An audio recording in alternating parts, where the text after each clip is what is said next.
Alright, Earth movers. Alright, so I probably went over these terms before, so I think I'm on day 19. Let's get back on track.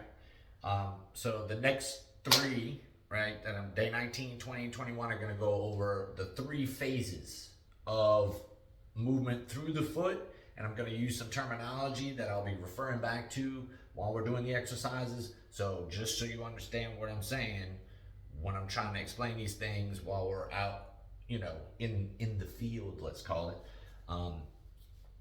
So day 19, I want to talk about the first phase, which is the impact zone. All right, and this is how. Let's look at it like this.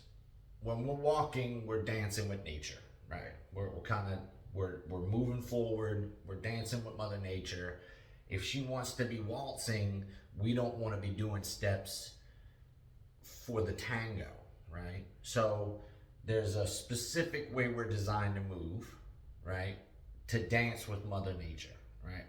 We're specifically designed in a manner that we're supposed to move in a way that's accordance to how we're designed. I don't know how to explain it any better. But impact zone, all right? Now, because we'll just be walking, right? I'm not getting into any high speed sprinting or, that's going to take other things into account. But because we're just trying to make every step a healing step from here on out, and you're going to be walking everywhere anyways, right? We just need to go over a few terms. So impact zone. This will change as you speed up or increase. Okay, so as you're running, this impact zone will change. But because I'm only dealing with walking with you guys, let's just I'm gonna lay it all out, right? Here's a right foot. I don't know if this is coming up as a right foot in the video, but anyways. So just under the second toe, next to your big toe, this is the zone here. This is the part of your foot, right? This part of your foot is where we want to spend all of our time. All right. When we're standing, when we're hanging out, when we're on our feet, walking, standing, this is the part of the foot that wants all the action. This is where the action is, right in this area. This is the action area, right? Immediate impact zone, right, is going to be obviously further back on the foot, not the heel, not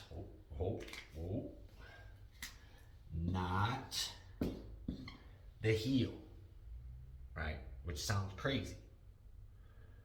It's just forward of the heel, right? And as we do glides and things like that and exercises, we need to be paying attention to not be heel striking, right? That's gonna I'm gonna go for pace and taking big, huge steps and slow everything down, right? Everybody needs to slow down, right?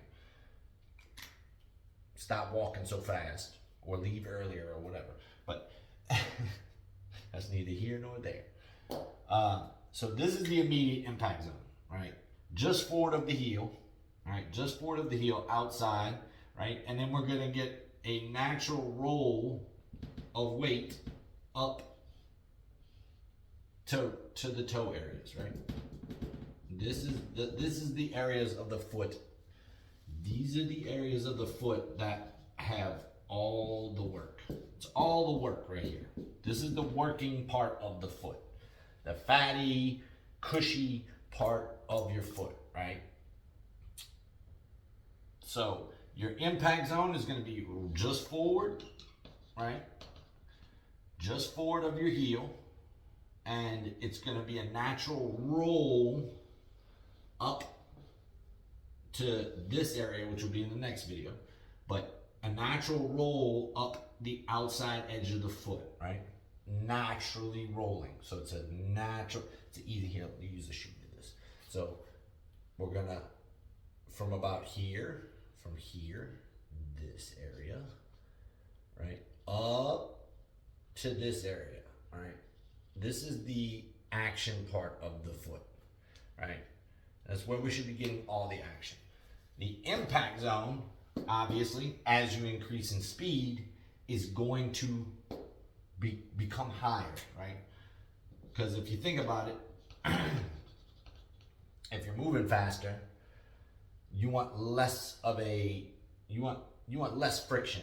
So if you're moving faster, you want to touch the ground with less of your foot, which means you're going to be receiving the weight of your body at a higher rate of speed, and it's going to move your impact zone up, right? It's going to move the impact zone till you're maxed out and you're just basically running on your toes, essentially, right? Heels always off the ground. So that's another issue, another thing. No heels. Heels off the ground, right? We're going to do heels off the ground. Impact zone is going to be, for us walkers, for us earth walkers, right, is going to be just forward of the heel, and it's going to bring a natural roll up to the forefoot, right, up to the forefoot pinky area, right? So let me see if I got my notes on that. In pace, I'll go over this again when we start to do the outdoor stuff or whatever, or inside stuff, but we need to decrease the distance that we step out away from our other foot, right? Our pace needs to be slowed down. The faster pace we walk, the wider spread we get from step to step, which promotes heel striking. Heel striking is out the door. We want to leave heel striking out. No more heel striking, right? No more heel striking. And then I'll go over what's actually going on with the shoes and what's actually going on with the roll of the foot to the opposite side and push off with the big toe. But for now, let's just for all purpose sakes, your impact zone, is going to be just forward of your heel, and it's going to bring a natural roll up to the foot. Your pace should be set at a pace that permits you to move forward with as little heel strike as possible. So more steps, right? More steps at a slower pace, right? More steps instead of huge steps where we're heel striking, okay? No heel striking. Heel striking is out. So heel striking is out.